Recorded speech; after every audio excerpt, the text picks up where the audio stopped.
In the heart of Lazio lies a town unlike any other, Isola del Liri. From above, the river divides in two, surrounding the historic center and creating a true island suspended between water and stone.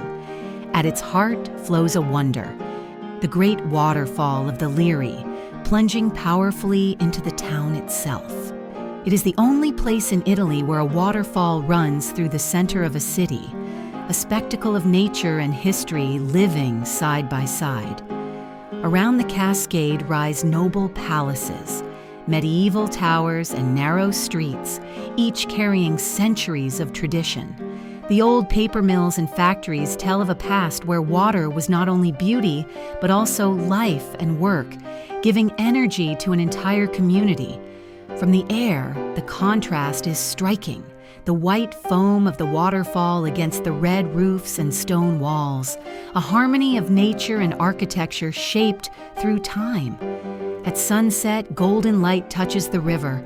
The town glows softly, and the eternal song of water fills the valley. It is a place of wonder and peace, where history flows endlessly with the river.